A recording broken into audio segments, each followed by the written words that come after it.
What is going on YouTube? It is Reload back with another YouTube Simulator Z video.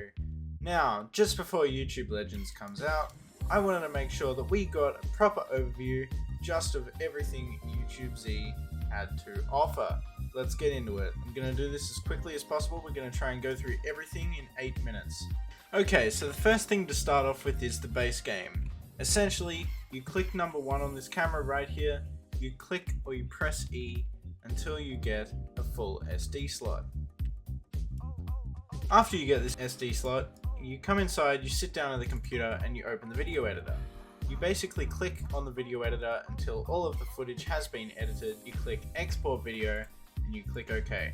After this, you click OK, you shut down the video editor, open Photoshop, quickly click to edit and make a thumbnail. You just have to click on the screen, it does not matter where. You click save, you close Photoshop, you open YouTube, you upload a video, click the video, click the thumbnail, click upload. And that's it for the base game. After this, you'll come outside the house, it will ask if it wants a milkshake.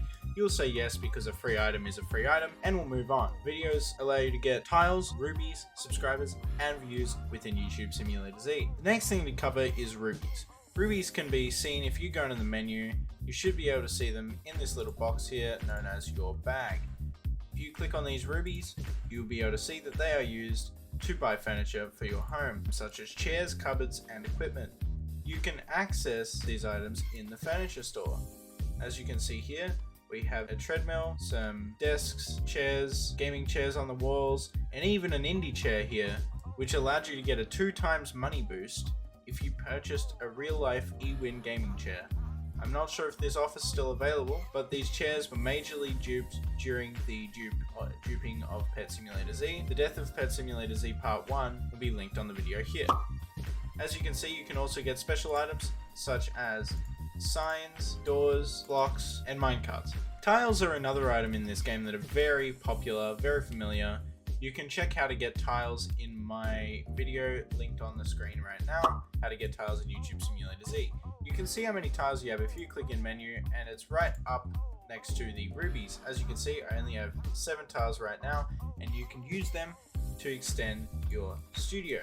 Essentially, the way you use them is you click on this little spanner here, you click this icon, and you can remove walls for tiles. Alternatively, if you want to place some walls back, you can click the spanner icon, click the box next to it, and place the walls like so.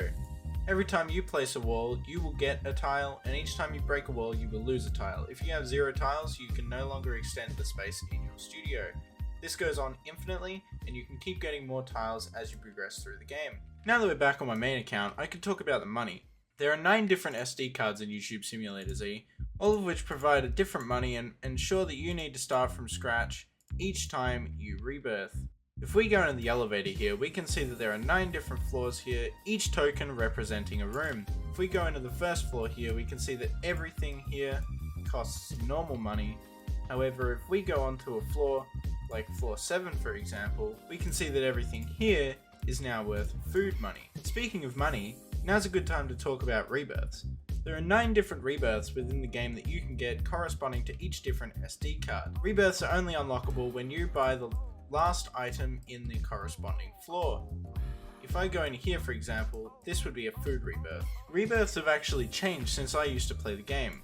Now instead of just getting tokens, you have an option as to whether you want to get tokens to start from scratch or pay with shards to get back to rebirthing again a little bit easier. I'm going to do this for example, just so that I can get back to where I was relatively quickly. If you spam the skip button, you can get through it faster. You also get a boost each time you rebirth, multiplied by the amount of floors that you have rebirthed on.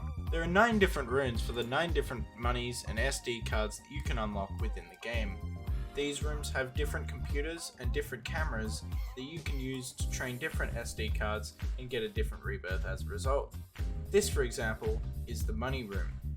When you go into the money rebirth, it looks completely different to the food rebirth. When you rebirth, you're given 10 tokens of each floor type unless you don't start from the beginning.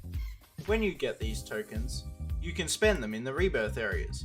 For example, I'm in the Rebirth 1 area and there's a chest. If I open this chest, you can see that I have 720 tokens and I can spend each token on getting a plaque. These plaques do money boosts corresponding to the floor that you rebirthed on. If I head over to my studio, I can now open these spanners, click the plaques subheading, and place down a plaque like so by clicking on it and just clicking to place.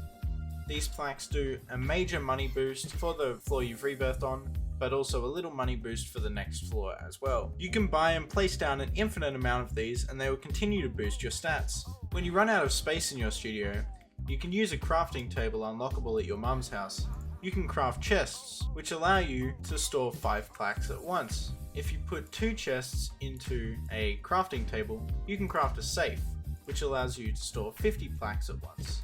As you can see here, most of my boosts are in safes, because it holds 50 plaques at once and therefore takes the minimum amount of tile space. As you can see here, I have a Pikachu that is also doubling my plaque boost. I have a Pikachu on every single floor, as this is the most efficient way to earn the most boost. Pikachus boost a 3x3 grid of plaques, and you can place 8 safes around the plaques for a total of 400 plaque boosts per Pikachu. A Pikachu is only craftable by the claw machine when you collect these little boxes along with internet sticks here, which are available for only 299 Robux, or available by trading. You can also make Titanic plaques, and more information about that is in my Titanic plaque video. Link on the screen right now. One last thing to note was in 2023, during the food floor update, which is SD card number 7, we got a lot of duplication glitches. You can see in my Death of YouTube Simulator Z video, there was a significant increase of duping, leading to the quitting of many players, as Indian was not responding or attempting to combat the dupes in any way. I actually quit the game because of this, and many people also did as well. And just to finish this video off, what I'm going to do to celebrate the release of YouTube Legends is I'm going to take one last look around this studio, and now I'm going to clear the entire thing. Let's go take a look. Completely gone. All of it. All of it is gone. All of my plaques right here. It's all done. And now with all that out of the way, it's probably worth mentioning that I was given Tester in YouTube Legends. So now, we are about to see the first ever look at the YouTube Legends Hub. This is the first time I have ever seen this. I'm so excited, guys. What's it gonna look like? This is exciting stuff. And, oh my god.